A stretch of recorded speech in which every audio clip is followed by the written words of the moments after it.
Welcome to Trial by Wine. We take a closer look at crimes that highlight how fascinating humans can be. Schmitty, Swanny and Clarkey visit crimes and run them through their jury of three, debating both sides of the case to agree an appropriate, if totally fictitious, sentence.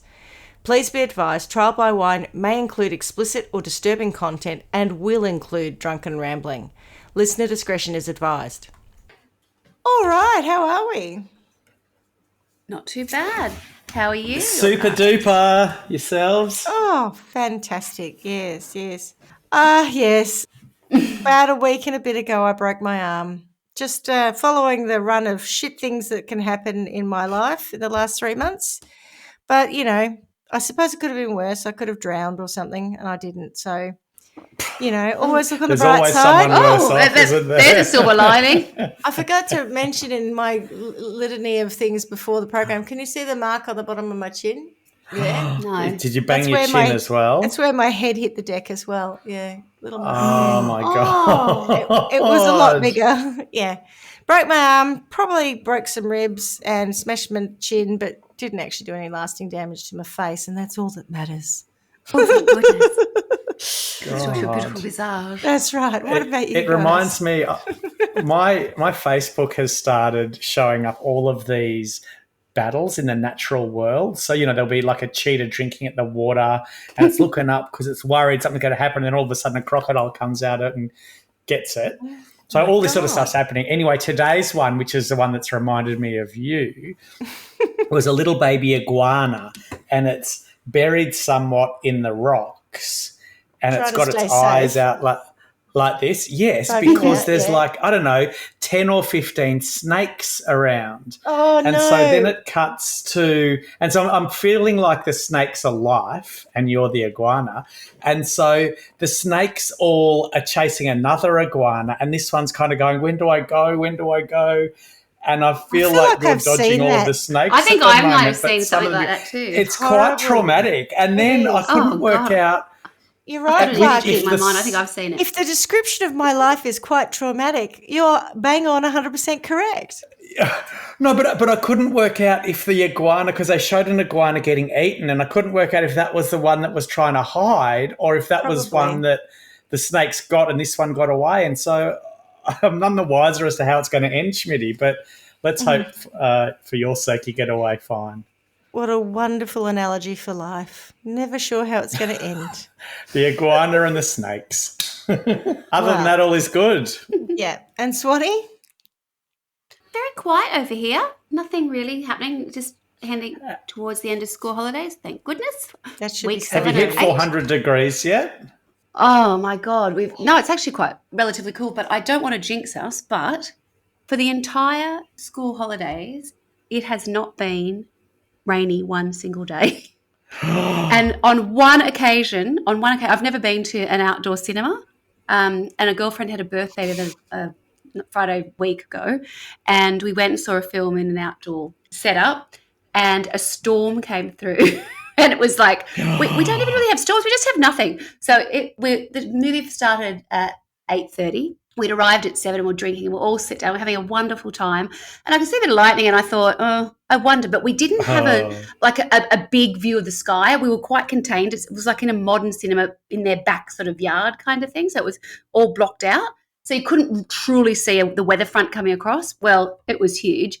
And it was a very late night because they ended up showing us the film inside instead, because it was like in a normal cinema. That's still good. But yeah, so that was quite lucky. But that is the only time it has rained. It's rained. And I'm talking, it has not even been overcast for a full day. Like we might have had a bit of cloud cover at one point.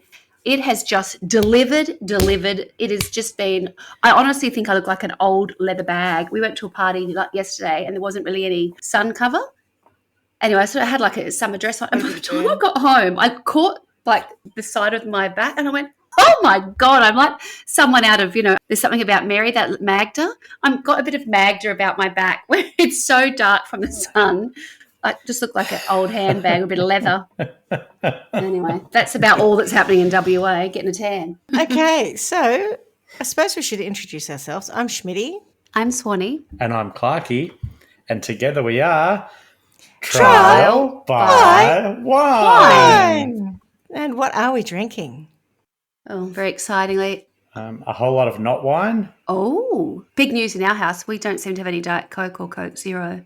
What? And when I say we don't seem to, I've noticed children's bins happen to have a few of my little slimline cans in them. So people Has must have anyone gone a bit paid the cray-cray when price Mum and yet? Dad were out yesterday. No, not yet. No one was actually home when I went to buy one just then. So I'm on a sodally, like raspberry flavoured soda, but it's not that great. It's all right. You need to get yourself a little bar fridge with a padlock on it. Lock With it a up. padlock, Yeah. we've got 3 fridges. It's not the say, fridge lock that's the it problem. up. It's the padlock that's needed.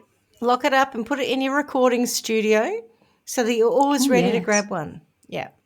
Maybe have Or to do a a bit of a refill. water cannon and a motion sensor, I reckon would work. I was thinking of doing like a booby. I mean, I do booby traps occasionally, but nothing major. Just like I'll leave like little notes and things that are quite rude or funny or whatever else for them, which is like, you know, my polite language, go away. But yeah, there was nothing left. What are you guys drinking?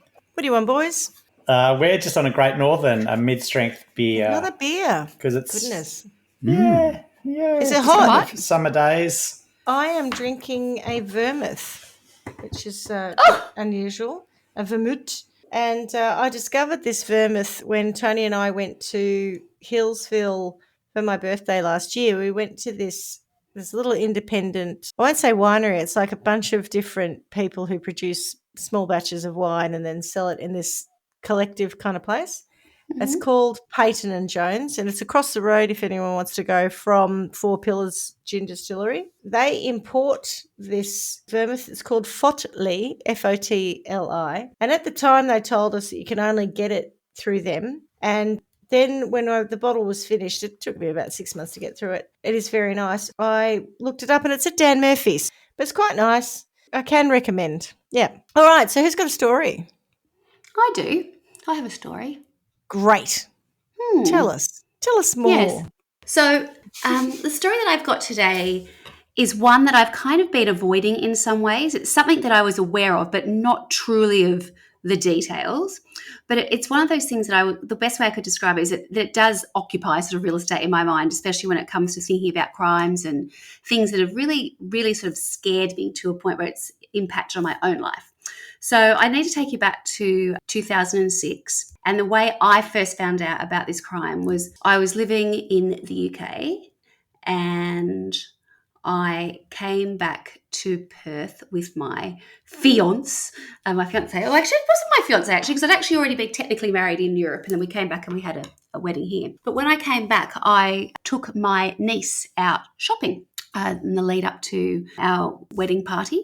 And when we went to a shopping centre, she was telling me about a little girl who'd been taken in a public toilet in a shopping centre. And I remember thinking, oh, is that right? And I just was not aware of this story at all anyway. So it was the year that it happened, and it was a big story. And I think the details were not totally made aware to her. So then I had spoken to a few people about that time. And it's always been one of those things that I obviously then went on to have children in really the year after that, I think. And I've always been sort of very impacted by that and the Madeleine McCann thing, because again, that was all as I was about to have children. So when you're really going into that mode, they're the kind of things that you sort of pick up. So, and I've mentioned this before, I have a huge fear of public toilets. And I think I had it before this happened, but it's so heightened for me that even now I don't feel comfortable with my kids who are, you know, teenage boys going into toilets. Even my husband, I just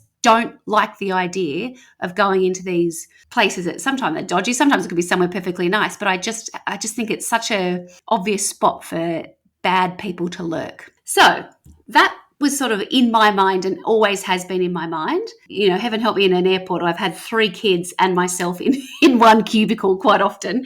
Again, not recently when they were younger, but it just has had such a massive impact on me, because when these things can happen, they can happen very quickly, as I'm about to sort of tell you. So this crime happened in 2006, and it happened in Perth, Western Australia, which is where I live. And the thing that I find really interesting about this is I've lived here now for coming on to 7 years, and I have never, not once, ever heard anyone talk about this crime. And I can't believe that. I think if I brought it up, people would definitely be able to talk wow. about it. But no one talks about it in kind of, there are no Doesn't come up jokes, in there's no flippancy, conversation. it doesn't come up. Yeah. Whereas the Claremont killer, absolutely. I've heard people talk about that ad nauseum because a lot of people my age were, well, they knew some of the people who were the victims, but they were also out and doing things and catching taxis and hitchhiking and, going to the clubs and restaurants, bars, whatever else that featured in that story. But this, I find it kind of strange. In fact, there have been times in the last couple of years where it still pops into my mind where I think, did that really happen? Like, is that my mind where I've taken part of something and made it into something else? So in looking into it, it's absolutely not something that was in my mind or that I made up. And it's quite a shocking story because it involves a child. So I think of all of the episodes that we do, this is absolutely trigger warning. There's nothing very pleasant about this one, but I'll try and do it justice in terms of telling you what happened. And then also the sort of some of the interesting things that happened as a result of this crime occurring. So first of all, I need to introduce you to a little girl, and her name is Sophia Rodriguez-Urrutia Shu, which is a little bit of a mouthful, and that's because I think I know her parents her father was from Spanish background and her mother was Asian, but I don't know exactly where from. But that's why her surname is a little bit of a mouthful. And Sophia Rodriguez-Urrutia Shu lived in suburban Perth, in south of the river, and she lived in, I think she was in Canningvale. Well, that's certainly, I think she lived there. Well, certainly lived close to it. I don't know the exact details of where she lives. It's sort of never been released. But she lived with her mother and father. Her mother, Josephine, was a stay-at-home mum, and her father, Gabriel, was a businessman who actually spent quite a lot of time up in Hong Kong running their family business. Again, I can't find any details as to what that was, but basically they were a family with 4 children, of which Sophia was the third child, so she had an older brother and sister and a younger sibling who I don't have any access to that child's name, but essentially a family of 4, fluffy white dog, suburban Catholic primary school, just a really kind of run-of-the-mill family living in a nice suburban setup. And she was described as, I'm saying it in the past tense because we obviously know where this is going, but she was, by all accounts, just a sweet little girl. She believed in Santa Claus, she believed in the Tooth Fairy, and in the lead up to the crime that I'm about to share with you, she had been waiting for the Tooth Fairy to come. So each night, I don't know what happened in her house. In my night, it was like, I think the parent had to get it done straight away, otherwise someone would be complaining, going, oh, they forgot. Apparently she'd been waiting, I'd read somewhere 15 days for this Tooth Fairy to come. I was like, what kind of parent does that? So she was absolutely delighted. I know, right? I wouldn't think fear if I think, God, my kids will think that I have that the Tooth Fairy's forgotten about them. Isn't it strange how you read stuff and think, God, that really sticks in my mind? I was like, she got away with it. The parents got away with it for that long. They were saying that, she was just a sweetheart. She was good with her little sister, and if her little sister came to her, she would, call into bed, and she was, growing into a really thoughtful young girl. She was only 8, and she was pretty quiet, but she was very determined. And her parents said, like, if she ever hurt herself, she'd never cry. She wasn't one to complain. She didn't really make a lot of noise. She was just a happy little girl, a lot of smiles, really liked to sing and dance, had her best friends at school. And, I think life would have been really quite simple and fun and lovely.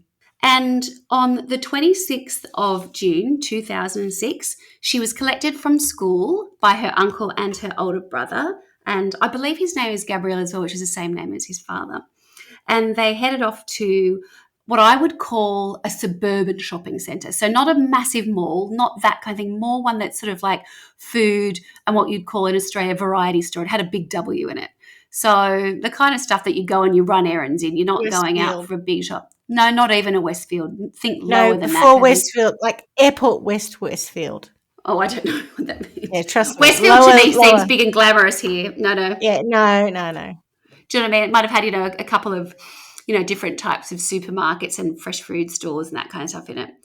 It's called Livingston Marketplace, and I've heard it described as unremarkable, a bit bleak, a hub for supermarkets and car parks and a couple of fake fast food style outlets that are not necessarily the big ticket ones. They're not like, well, I don't know if there is a McDonald's, but, where someone's having a go at, sushi or, fried chicken or something like that, that kind of stuff. So just It could have been anywhere. It just sort of a nondescript shopping centre you pop in and do your groceries at, probably. So Sophia was in her school uniform when she and her family, well, her uncle and her brother, were walking around Big W. They must have been there on a mission. She was in great mood, happy about having just been picked. She was going to be part of an Indonesian dance routine with her friends the following week. But as they were browsing the aisles and looking for whatever they were, she mentioned to her uncle that she needed to go to the toilet, and he just said, "No, just wait. So when they got to the front of Big W, where he could see the toilets, he said, "Okay, well, I'm at the cashier, so you can head off now." So over Sophia went. So she's head off to the toilets, and at that point, there was CCTV footage, obviously outside the Big W, but sure enough, it wasn't working on this day. At the same time, a young man by the name of Dante Arthurs was also at Livingston Marketplace that afternoon. Dante worked at Livingston Marketplace in the fruit and vegetable section. When I say section, I think, you know how there's like an old style grocery veggie place? Yeah. And he was like a regular, he had done the night fill job the night before. So he wasn't there in a capacity that he was working. He was just hanging out. He'd gone to run some errands. Yeah. So he lived nearby. He lived with his parents in a recently built single story, pale bricks of new build. Yeah. They still, new build. That was situated I've read a couple of 100 metres, I've read a kilometre, but very close to the shopping centre at Livingston Marketplace. Yeah. And in 2 days' time, he was scheduled to fly to England for a holiday to see family and friends.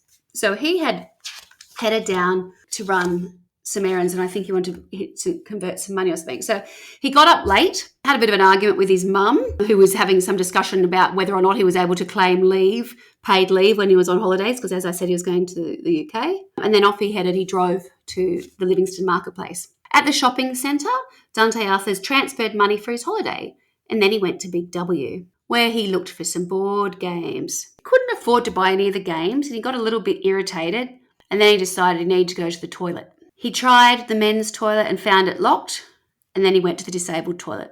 Now, at this point, I have read so many different views of what actually happened at this point.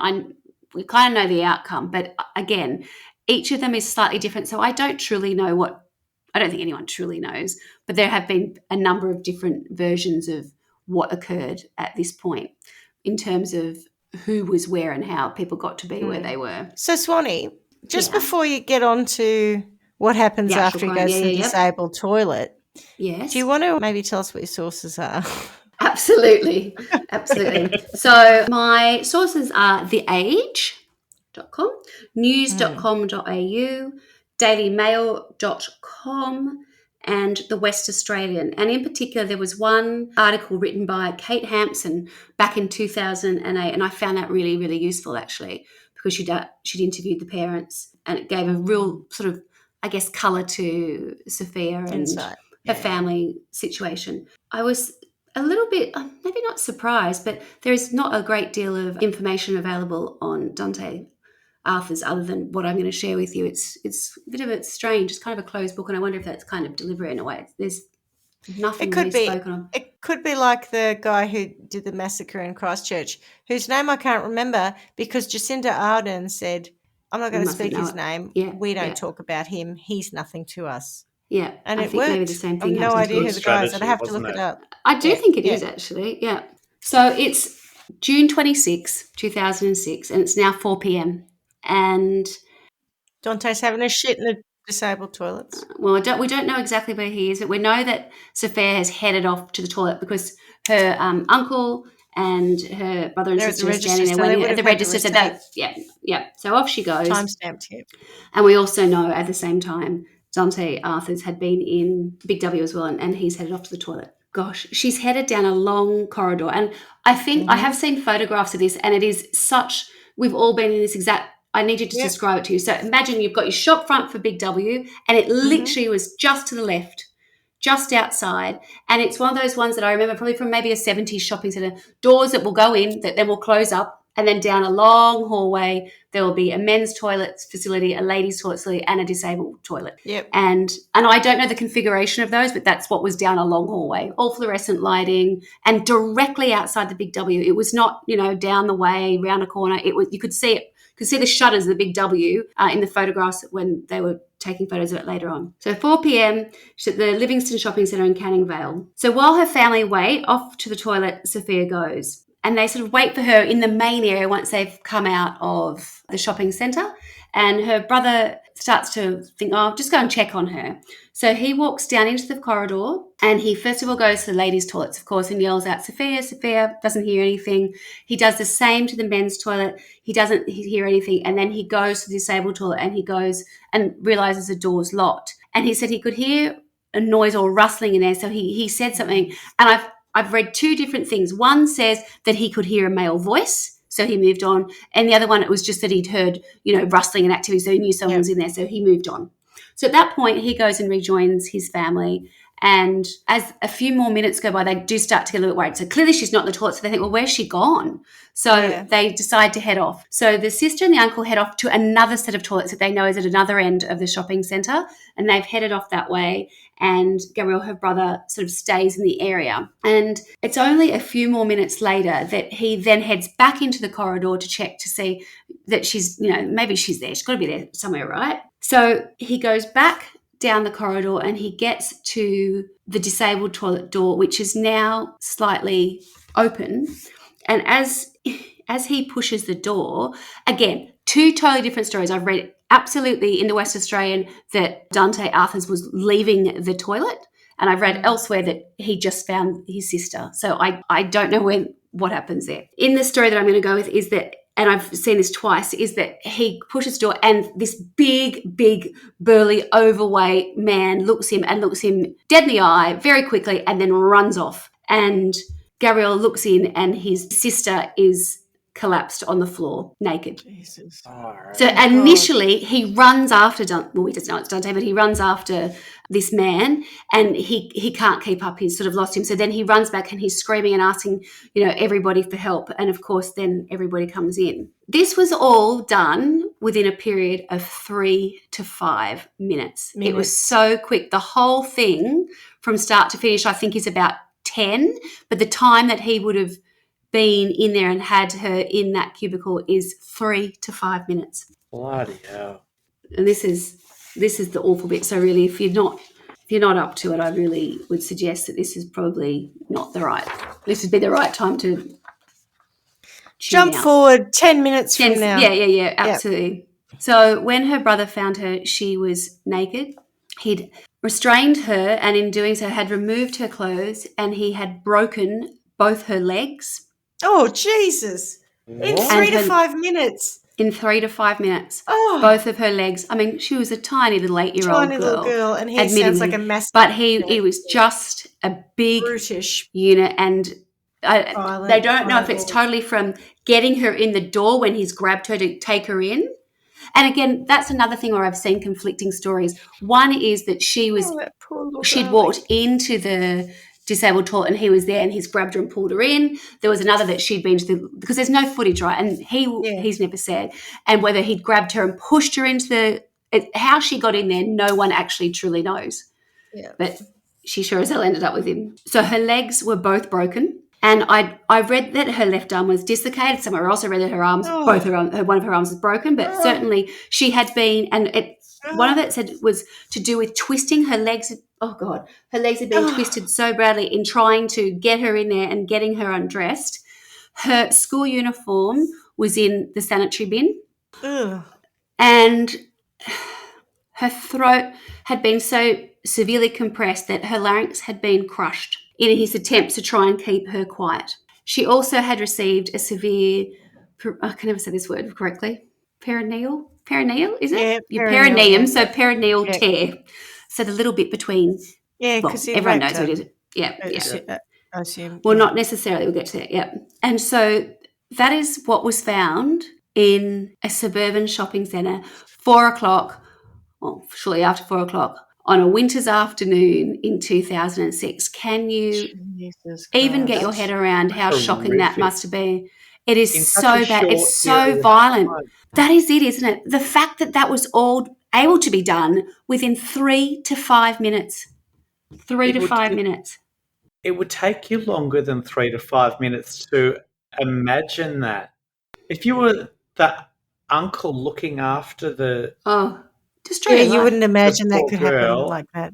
No. like they'd be Yeah. going, "Oh, she's probably gone to the other toilets," like they did. They wouldn't Yeah. even comprehend that that could possibly have happened in that No.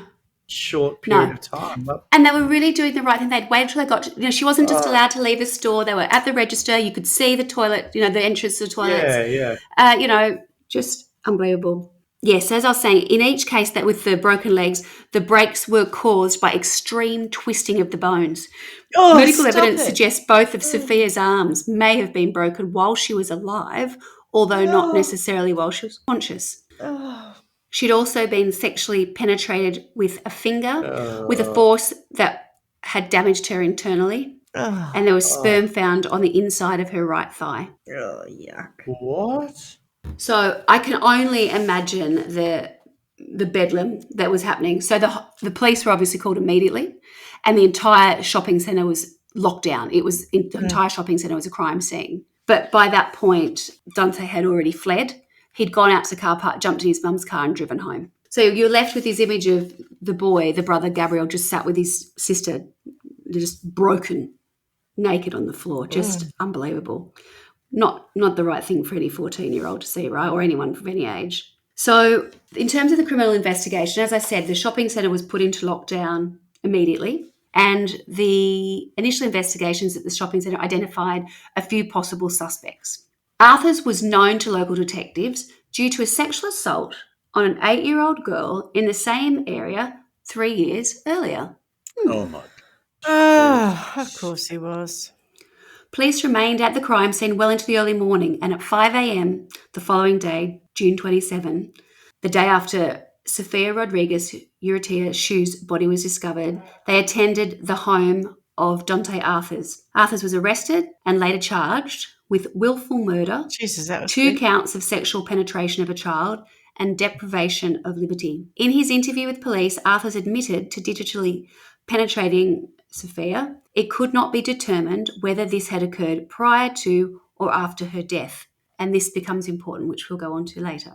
During the attack, which was estimated to have lasted between 3 and 5 minutes, Sophia's brother knocked on the door of the cubicle, having heard movement coming from inside while searching for her. Though Arthurs made admissions to hearing the knock on the door and a name being called, neither he nor the police could determine whether Sophia was still alive at that time. Sophia was left dead or dying on the floor as Arthurs made his escape and her brother arrived. It's just so full on, isn't it?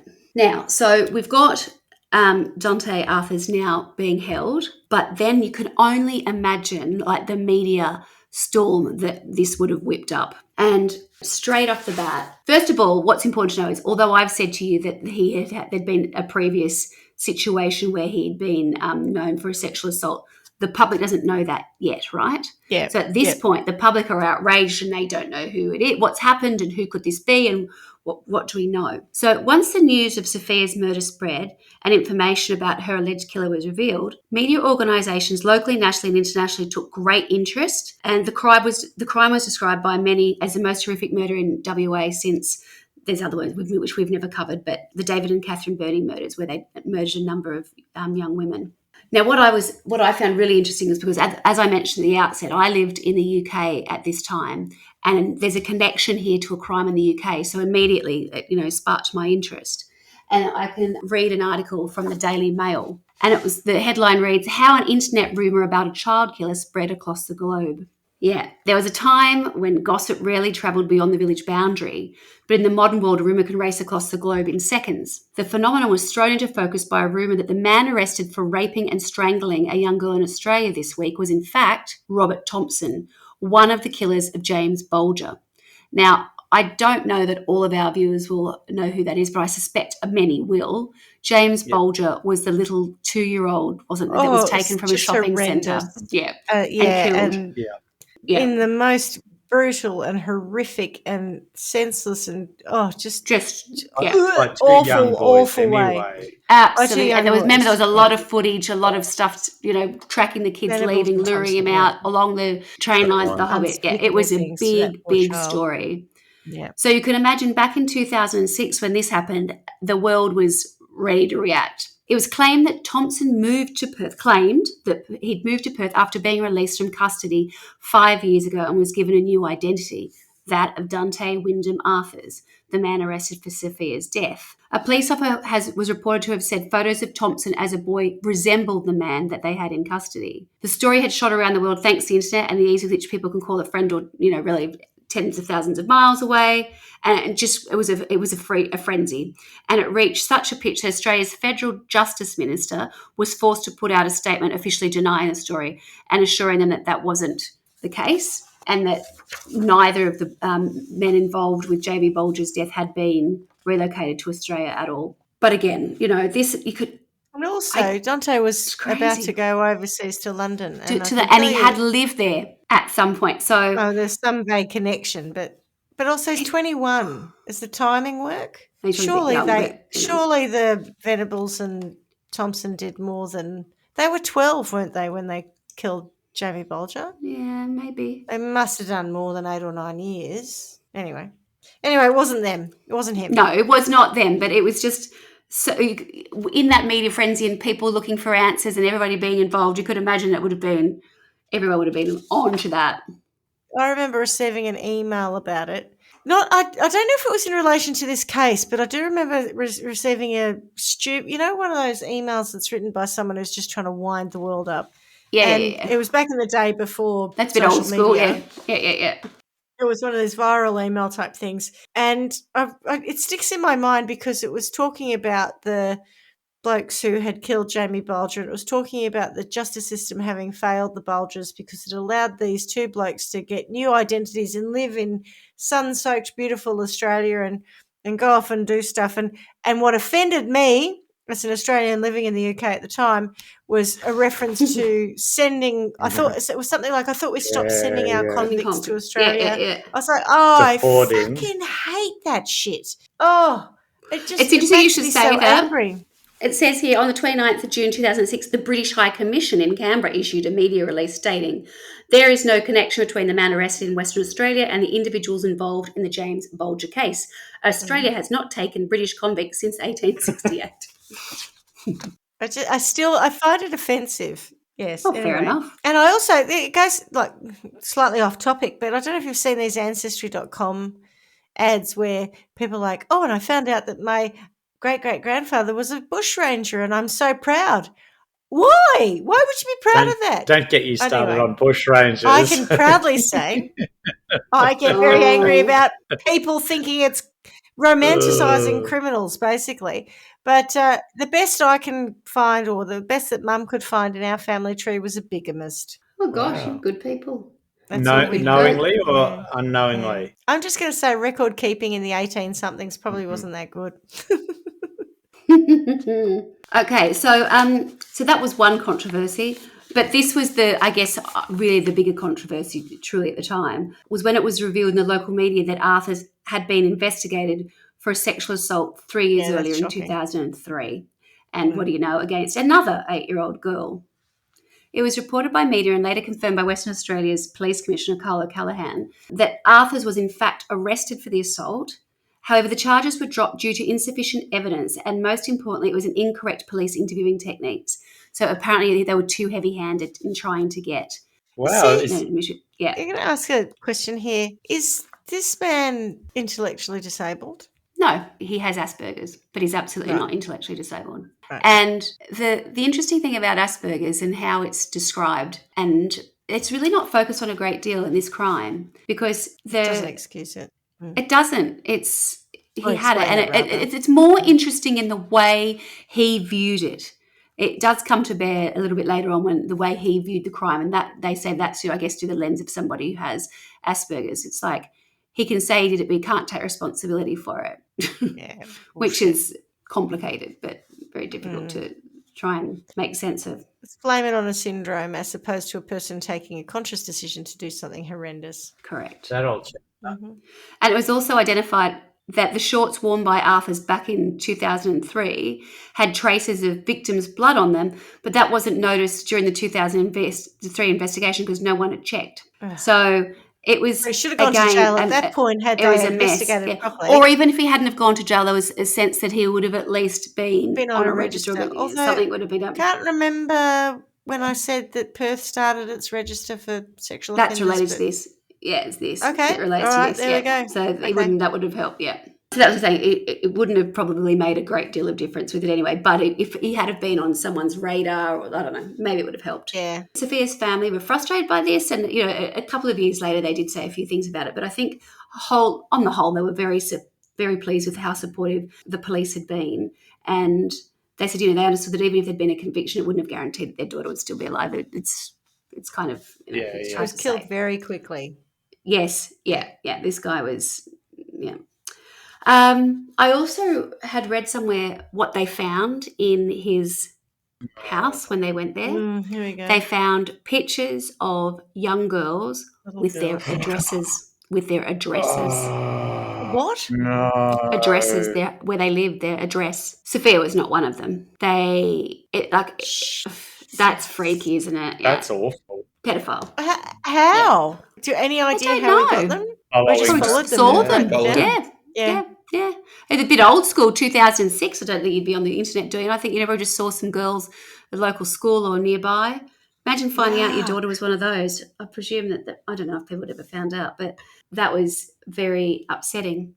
There is one thing that I wanted to share with you, which was a letter that was read out by the family at Sophia's funeral. So her funeral was beautiful. Like, you can see images of it online. And by all accounts, the school that she went to and the community just dug so deep and just totally rallied around each other. It was really quite beautiful. So she was buried on July 4th, and it was done at her school, which was the Mater Christi Church. Oh, sorry. I think that's what you call the school, Mater Christi Church. No, that's not right. Mater Christi. Mater Christi Catholic Primary School is the name of the school she attended. And, of course, the Mater Christi Church was the church associated with Sophia's primary school. Yeah.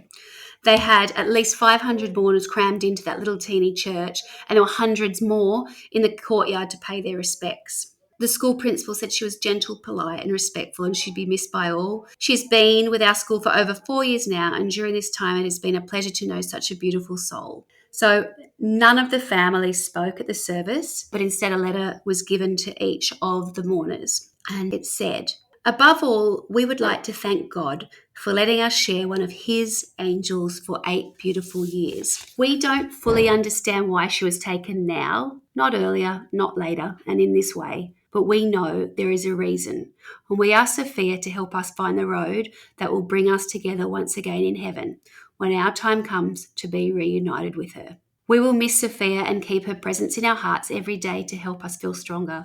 We know that she only wants us to be strong, united and happy." God. Oh, my word. Isn't it just amazing that these parents can have such, poise in a situation like that? And everything that I've read, and, I'll come on to it a little bit later, I think they've always maintained this.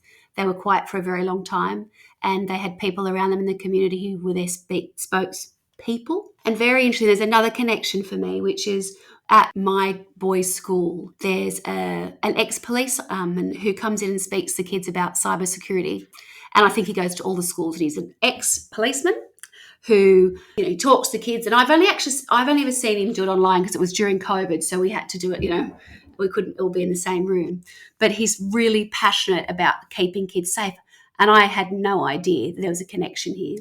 And the connection was that his son was in the same school as Sophia the year below. So he was one of the people that kind of became a spokesperson for the family, amongst a couple of other people. I think maybe I can't remember who it was, maybe a teacher, and just a couple of people within the school society and the community really helped them. And then I've also read that I guess it was like a police liaison was with the family the entire time while the whole while they were trying to work out what was happening, to try and protect them from what was going on in the media. So they were trying to stay ahead of the game so they wouldn't find out like that. She said she basically was with them all the time. And they said this woman was incredible, and they were so thankful that she'd been the person that was given to them. But I mean, talk about an incredible job. Imagine doing that and helping people through these kind of moments in their life. Just special is not even close to it, hey? Sometimes Remarkable. the police liaison are there, though, to find out whether or not the people in the family had anything to do with the victim's death too. Yeah. I guess I didn't have to worry about it in this case. Geez, they picked him up really quickly, didn't they?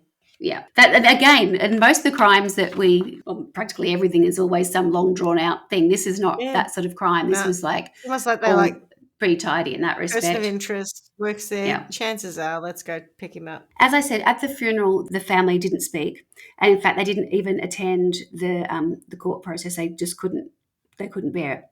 So they were represented by two members of the Mater Christi Catholic Primary School Parish, and the head priest of the parish, Father Brian Rosling, took up the family struggle to deal with the massive media attention the murder had raised. And Paul Litherland, the man I mentioned, at the time a Western Australian police officer and a parent, also represented the family, and he set up fundraising events for them. So I thought this man was really impressive in terms of how he speaks to young people anyway about keeping them safe and what could happen with, cyber crime. But now that I'm aware of this, I'm just like totally blown away. I'm not surprised that a lot of people here in Perth must know who he was anyway, whereas I wouldn't have known that. So a lot of people would go, he's the guy who's associated with, Sophia Rodriguez-Urrutia Shu. And he's obviously affected by the whole thing as well, isn't he?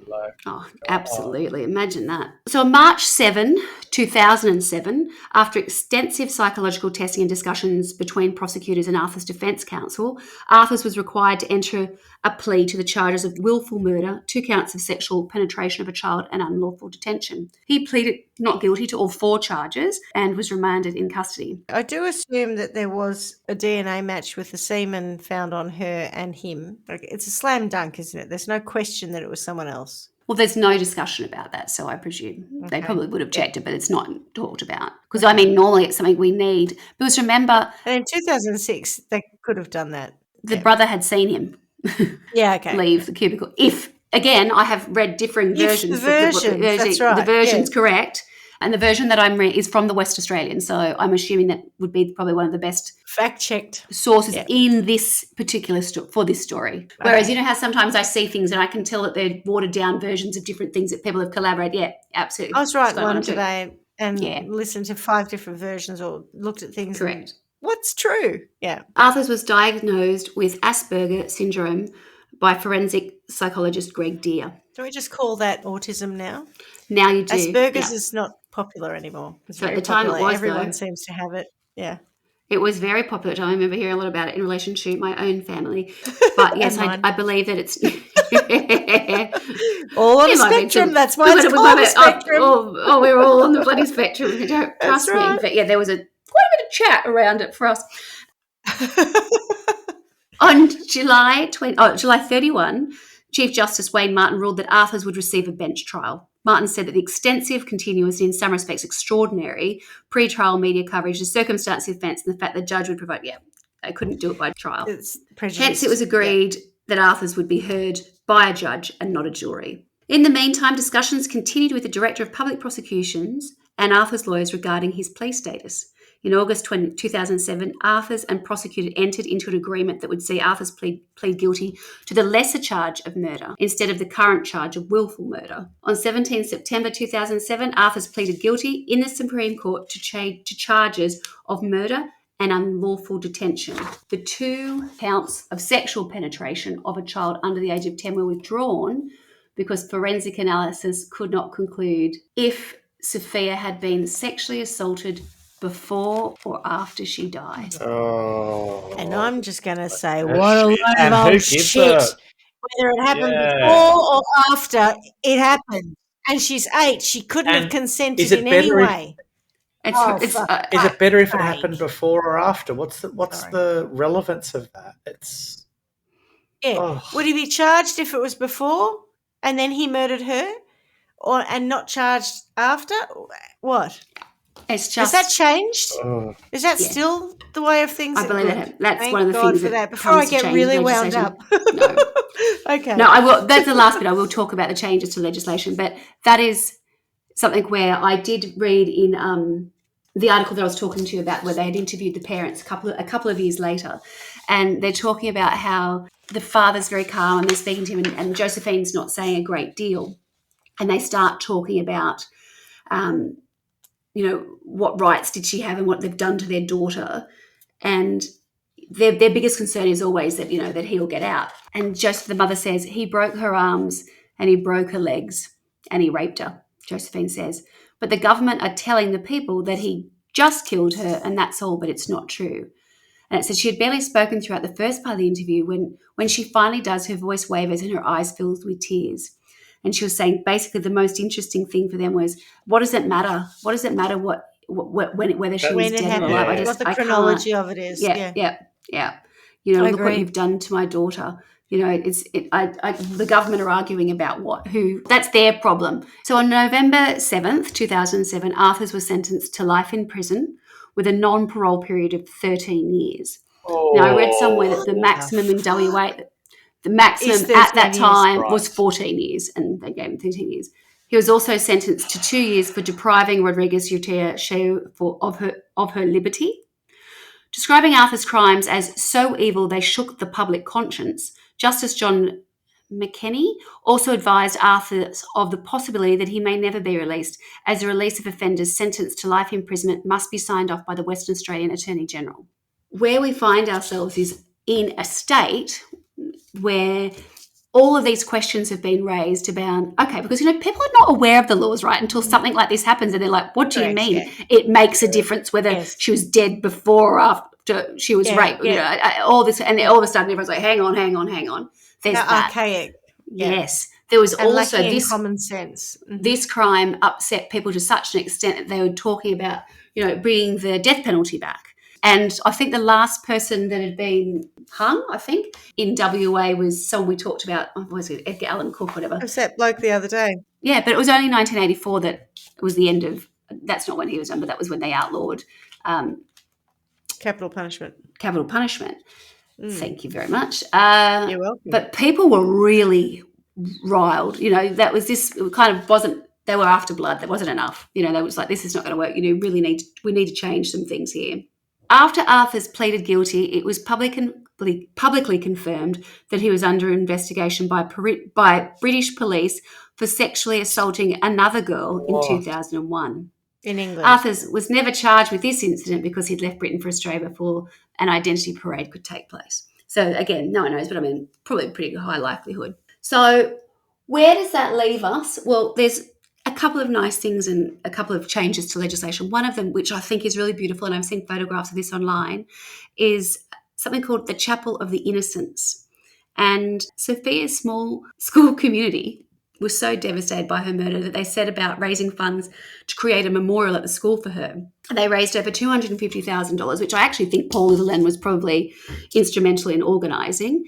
And what they created was a chapel which was constructed in 2008, and it's not only where it's her resting place, it's where her ashes are, and there's a beautiful stone commemorated to her, but it's for all children who perish in horrendous circumstances. That's why it's called the Chapel of the Innocents. So it's just this tiny little chapel that's at the school, but I think it's really quite beautiful. And I think for the healing of the family and the community, I'm an 8-year-old girl, that in any school community, if something for so brutal to happen, that affects a lot of people's lives. It's obviously her family, of course.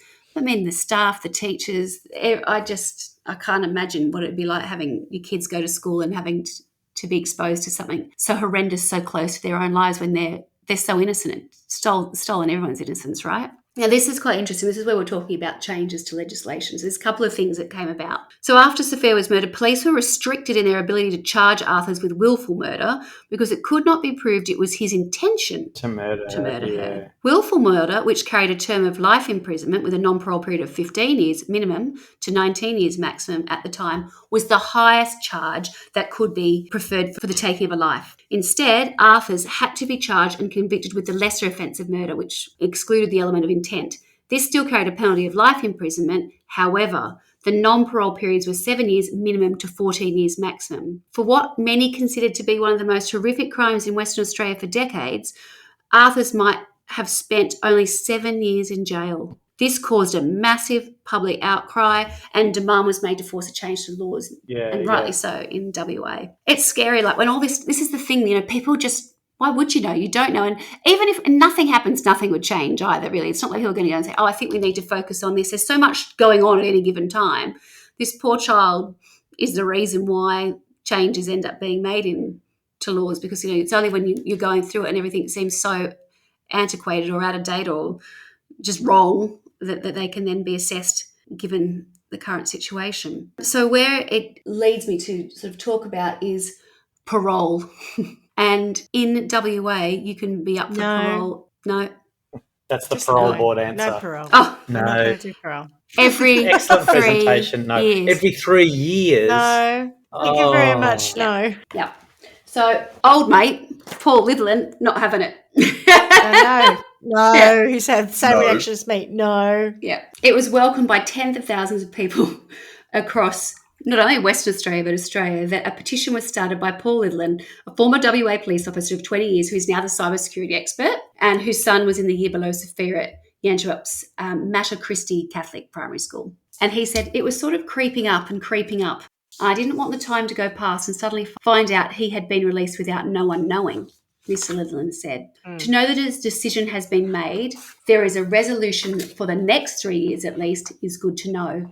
But I certainly think that 13 years was manifestly low for what he did. Paul Litherland organised a petition, and I think it's one of those things where every 3 years, he continues to be up for parole. I can tell you that he's currently still in Casuarina prison. He was dismissed from parole in June 2019 and 2022, which means he'll be next considered for parole in 2025. But if I can get sort of a sense of where the Western Australian public is on this and how that would be He's not coming viewed, out. I think that, and it comes down to Attorney General, that it's probably better off that he remains where he is. If there's a suggestion that he attacked and did something to a girl in the UK, there's a previous charge as well, and then this one. He's a danger to the public. He should never be Totally. let The out. stuff that was in the house. Yeah. The problem is none of those would be admissible because there's no conviction.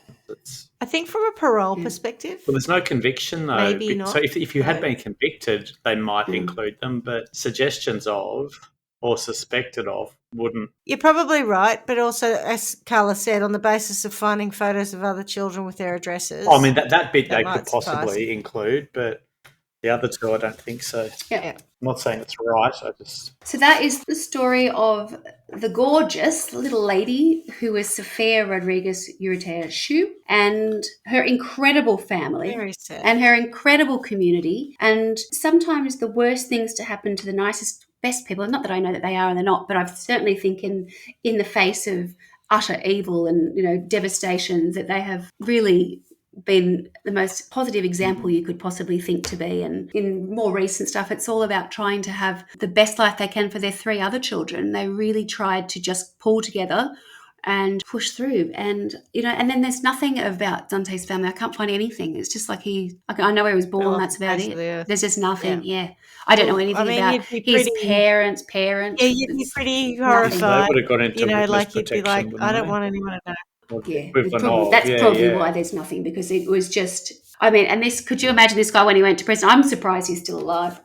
I did read somewhere early on, or saw somewhere that he was protected, because I don't think he'd be long, but he has proved me wrong. So he's now 39 years old. So that is a story that I didn't even really know the full details of, but sometimes your imagination, I knew kind of what had happened, I guess. But was your really imagination anywhere near as bad as what the reality was? No, it wasn't, because I think when I think of things like that happening, I think there's more, having to be tricked and whatever else, the brutality of this happening so fast and all over and done with. The amount of times where I've sent my kids into a bathroom or whatever else and got, okay, I'll go and check now. It would have all been done. Yeah. That's what I can't get my head around, the speed. And it's not as if this child was on her own and wandered in. No one was looking out for her or watching after her.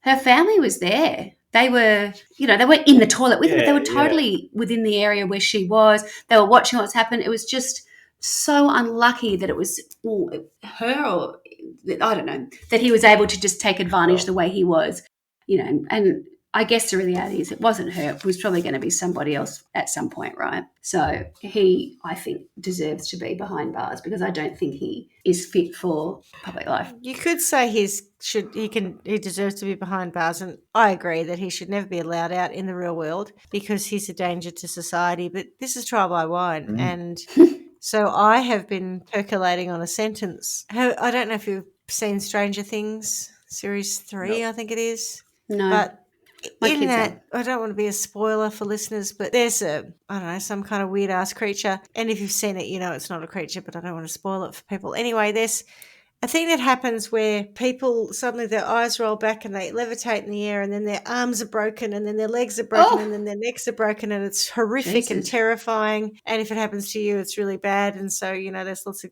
That's why Kate Bush's song became popular again because one of the was it part of that? Oh yeah, her eyes go white, and they put the song on, and that stops it from being able to take her mind into the other world or whatever it is. I think he can have a bit of that. Dante, while he's doing the 7 levels of Dante's Inferno, i.e. the 7 levels of hell, as part of that, he's getting a bit of this Stranger Things Series 3 broken arms, broken legs, broken neck treatment. And then, of course, he has to wake up again and go through it all again.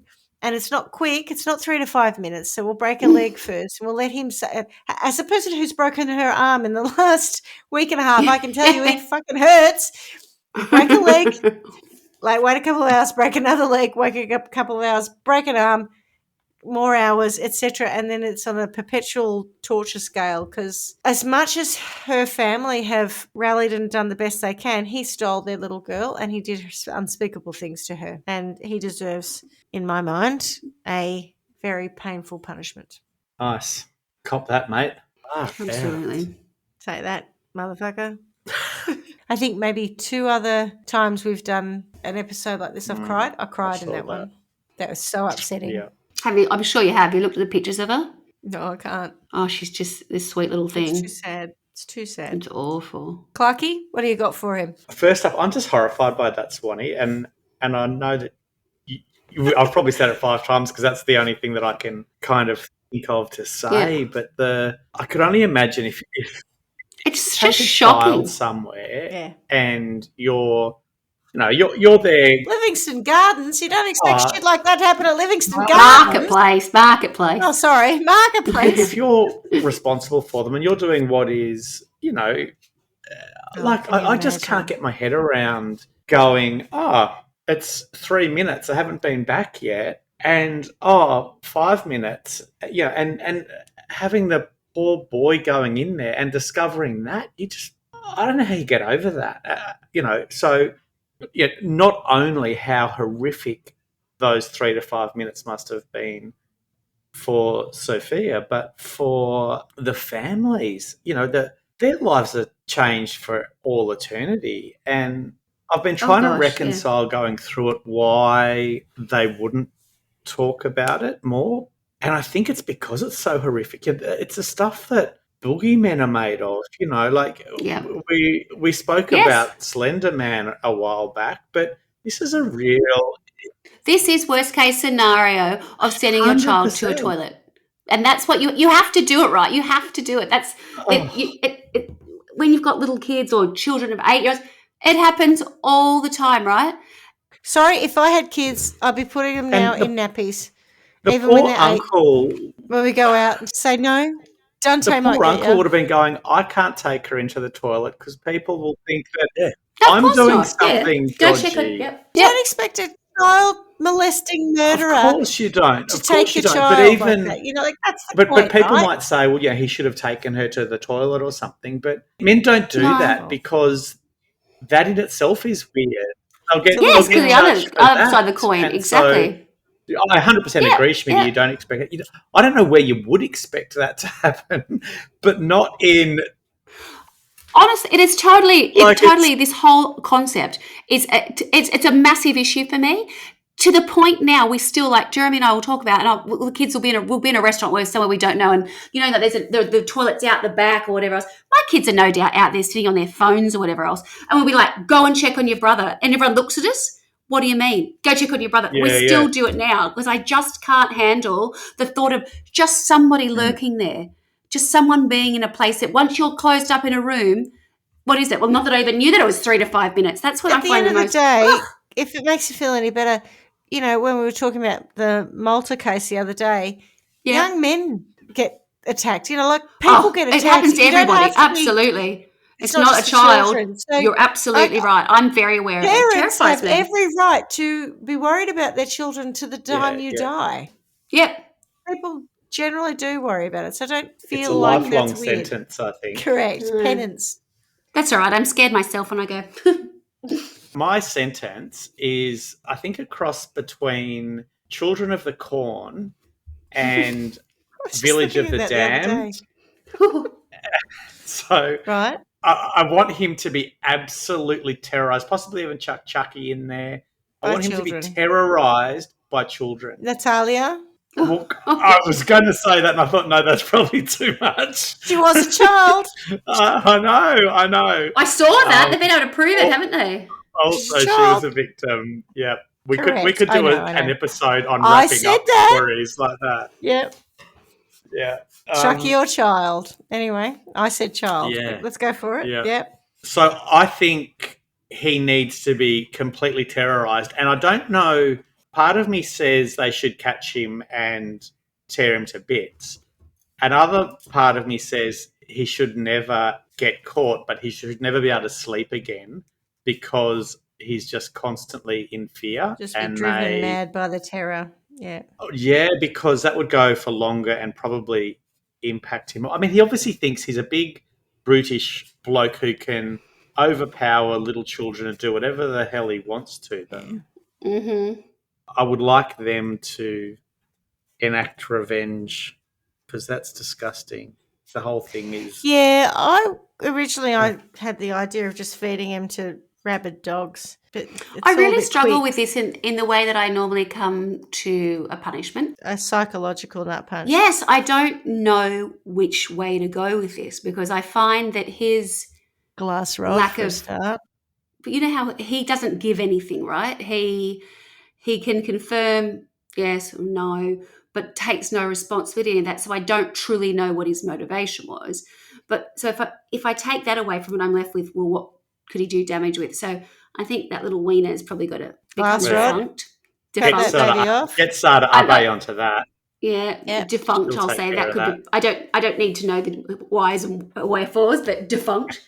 I think that, and you know, in that part of Trial by Wine world where all our murderers actually continue to exist, we'll send him down to Sada Abe's plot. Like Saki house, and she can have a little visit with him, and we'll sort that out. Yeah, and then what are you going to take off? Well, I'd also wanted to sort of somehow bring in sort of Dante's Inferno, but I'm struggling with that. I don't think I understand the concept well enough about the levels of hell. But 7 levels of hell. Yes. Hell. Well, I don't have 7 levels, so I don't quite know. I think I was just trying a little bit too hard to be a bit clever with the Dante's Inferno. With his name, name. But, yeah, I really don't know. I just think the things that motivate him, he's an evil pedophile, isn't he? That's what he is at the very core of what he was, an evil pedophile who wanted to attack young girls and get pleasure from that and hurt them, harm them. I don't know. I don't think he cared enough. It was so disposable. And that's what it feels like. Literally, I don't know how to punish that. It's just like, I can't do the reverse of that. Do you know what I mean? It's not like little girls are going to take advantage of him. Do you know what I mean? I can't use my usual flip. You know how I try and flip things? I can't. I'm just left with going, okay, we'll make him redundant in able to think those thoughts and want to do that. But that's not really a punishment. That's just solving the problem for him, or everybody else. I don't know. I'm not very good. I think being in prison for the rest of his life is exactly where he needs to be, actually. I mean, incarceration is pretty effective. Yeah. Yeah. So is a bit of chemical castration, a little bit of a lobotomy, and maybe cut his hands off. Abe anyway, with a sharp sushi knife. And wrap Right. it up in a little newspaper Okay. and carry it around for There days. you go. Yes, well, we might wrap this story up in a little newspaper and carry it around with us. It Yeah. certainly I'm will sorry. stay In a with way, me it was for a while. That was very I don't know if upsetting. it was. It's important though because it's the salient part of this whole story, or the bit that really sticks with you, is how quickly that happened. Yeah. It's not like even in the Jamie Bolger story, they took him out and led him out to there were all these opportunities to try to No weapon maybe save as that well. child. Yes, I just think, that is also, that's not someone having a knife or a gun or anything. It's just someone with that Physical strength. physical force Personal. or anger, whatever else, just go, rightio, this is how it's going to go. Crush That you. is terrifying, right? All right. Well, on that awful note, let us say, as we say every week, miss you already. Ciao. Ciao. Thanks for listening to Trial by Wine. You can contact us at trialbywine@gmail.com. Please rate, review, and subscribe to Trial by Wine on Apple Podcasts or wherever you get your podcasts. If you'd like to support us, you can become a patron at www.patreon.com, Trial by Wine, or visit our website www.trialbywine.com to donate to us. Your support will help us cover many more cases and apply wacky sentences. We really appreciate you listening and hope you tell everyone about us. Our cover art is by John Christo and music is by Beauchamp from pixabay.com.